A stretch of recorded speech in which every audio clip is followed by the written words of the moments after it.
ఓం శ్రీగురుభ్యో నమః. హరి ఓం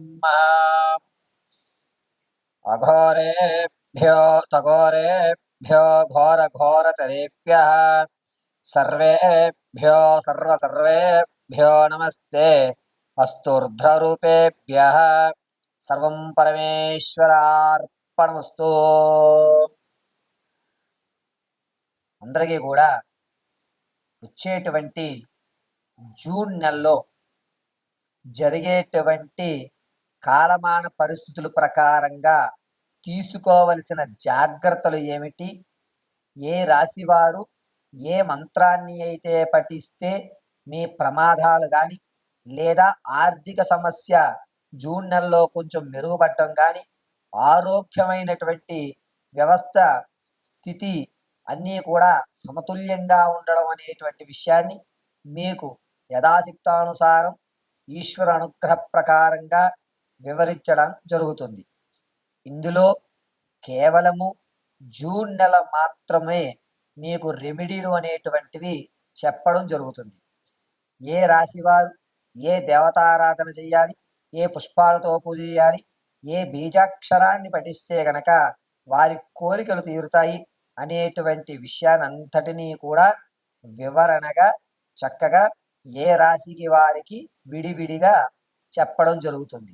ఈ ఫలితాలు మీరు మీ యొక్క స్థితి అనుసారం ఆచరించి ఆ యొక్క పార్వతీ పరమేశ్వరుల కటాక్షానికి అందరూ కూడా లోబడి జగజ్జనని అంబ కటాక్షంతో ఉన్నతమైనటువంటి మనోవాంఛలు పొందుతూ ఉండాలని మనస్ఫూర్తిగా కోరుకుంటూ, ఇప్పుడు ఈ యొక్క రాశి ఫలితంలో జూన్లో చేయవలసినటువంటి పూజ, అదేవిధంగా మంత్రోచ్చారణ జపార్థం ఏ విధమైనటువంటి దానయుక్తాలు చేయాలి అనేటువంటి విషయాన్ని క్షుప్తంగా మీకు వివరించేటువంటి ప్రయత్నాన్ని చేస్తాను.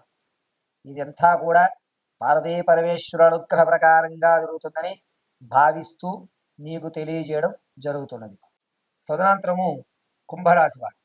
కుంభరాశి వారు జూన్లో పెద్దగా అభివృద్ధి అనేటువంటి జరగదు. ఈ అభివృద్ధిని అందిపుచ్చుకోవడం కొరకు ప్రతినిత్యము కూడా భస్మంతో ఓం భస్మాంగరుద్రాయ నమః అని 54 పర్యాయం చెప్పుకుని ఆ భస్మాన్ని నుదుట ధరించడం అనేటువంటిది చాలా మంచి ఫలితాలను ఏర్పడుతుంటాయి.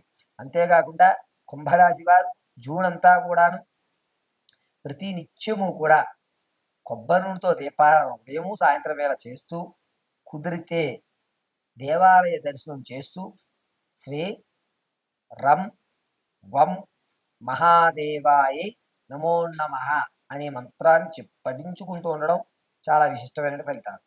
విద్యార్థులు, రాజకీయంలో ఉన్నటువంటి వారు, విదేశ యాగం చేయాలనుకున్నటువంటి వారు ముగ్గురు కూడా ఈ జూన్ అంతా కూడా కాస్త జొన్నలు తీసుకుని పావురానికి మేత పెడుతూ శ్రీ మహాదేవవందితి నమో నమః అని చెప్పుకోవడం చాలా ఉత్తమం. గర్భిణీ స్త్రీలు కానీ, వివాహితులు కానీ, ఎప్పటి నుంచో సంతానం కోసం ఎదురు చూసినటువంటి వారు కానీ, కుంభరాశిలో ఉన్నటువంటి వారు ప్రతి నిత్యము కూడా ఏదన్నా అమ్మవారి స్మరణ చేస్తూ హం దేవ్యై నమః అంటే మహాదేవ్యై హం దేవ్యై నమః, మహా బాలా త్రిపుర సుందరి హం దేవ్యై నమో నమః, అలా మీ ఇష్టదైవాన్ని ఎదురు పెట్టుకుని హం దేవ్యై నమః అని తర్వాత చదవడం వల్ల మంచి ఫలితాలు అనేవి ఏర్పడతాయి. ఇక కుంభరాశిలో వ్యాపారం ప్రారంభం చేద్దాం అనుకున్నవారు, విదేశాలకు వెళ్ళాలనుకున్నవారు, భూ సంబంధిత వారు ఎవరైతే ఉంటారో వారు ఖచ్చితంగా ప్రతి నిత్యము సూర్యోదయం కంటే ముందుగా నిద్రలేచి మీ కాలకృత్యములు ముగించుకుని వెండి ఆవు ఎదుటగా కొబ్బరి నూనెతో దీపారాధన చేయడం వల్ల మీ పని అనేటువంటిది త్వరగా అవ్వడమే అవకాశం జూన్ నెలలో కుంభరాశి వారికి జరుగుతూ ఉంటుంది. అంతేకాకుండా ఎవరైతే మీ యొక్క స్థితిని కూలగొడదాం అనుకుంటున్నారో అటువంటి అవకాశం ఉండదు. ఎవరిని మీరు నమ్మేటువంటి అవకాశం జూన్ నెలలో కనబడదు. కాబట్టి చాలా జాగ్రత్తగా ఈ కుంభరాశి వారు తన కార్యక్రమాలన్నీ కూడా నిర్వర్తించుకోవాలి. అంతేకాకుండా కుంభరాశిలో ఉన్న ప్రతి ఒక్కరూ కూడా ఓం శ్రీం హైం మహా రుద్రాంగిని నమః అని చెప్పుకోవడం వల్ల మంచి ఫలితాలు అనేటివి ఏర్పడుతుంటాయి. అదేవిధంగా కుంభరాశిలో ఉన్నటువంటి వారు మీ స్థితిని మార్చుకోవాలనుకుంటే కనుక ప్రతి నిత్యము కూడా ఏదన్నా కపిల గోవు దగ్గరికి వెళ్ళి శ్రీం హైం సౌహు శ్రీం హైం సౌహు అని చెప్పి ఆ కపిల గోవుకి క్యారెట్ కానీ టమాటా కానీ ఇవ్వడం అనేది మంచి ఫలితాలు ఏర్పడుతూ ఉంటాయి. ఇప్పుడు మీకు వివరించినవన్నీ కూడా ఆ ఆ రాశి వారికి ప్రమాదాలు కానీ లేదా అనుకున్నటువంటి వాతావరణం ఏర్పడము, ధనం రావడము, వచ్చిన ధనాన్ని నిలకడగా ఉపయోగించుకోవడానికి ఉపయోగించేటువంటి మంత్రం వరకే.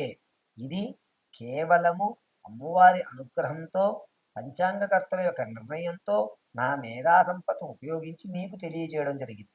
కావున వీటిని పాటిస్తూ మీ జాతకంలో ఉన్నటువంటి దోషాల్ని దూరంగా పెట్టుకుంటూ అవకాశాల్ని అందిపుచ్చుకుని ధర్మమైన కార్యక్రమాన్ని చేసుకోవడానికి ఏర్పడుతున్నటువంటి మహత్తవకాశంగా దీన్ని భావించండి.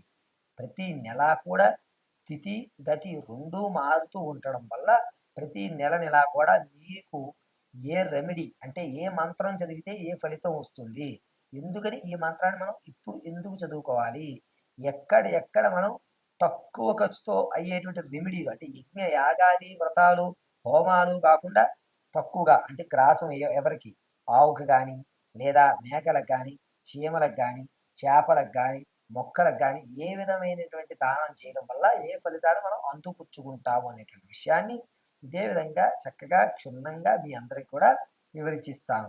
అంతేకాకుండా జాతకంలో date of birth time place of birth తెలిసినప్పుడు దాని యొక్క స్థితిగతులు మారినప్పుడు ఆ నక్షత్ర వ్యవస్థను బట్టి కూడా మీరు నన్ను సంప్రదించినట్లయితే వివరణగా దాని క్రతువుని ఆలోచించి ఇది ఈ పనులు చేసుకోండి అని మీకు చెప్పడం జరుగుతుంది.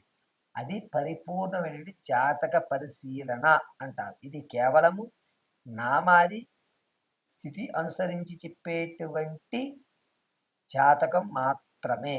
దీన్ని ఎవరూ కూడా తప్పు పట్టుకోవద్దు.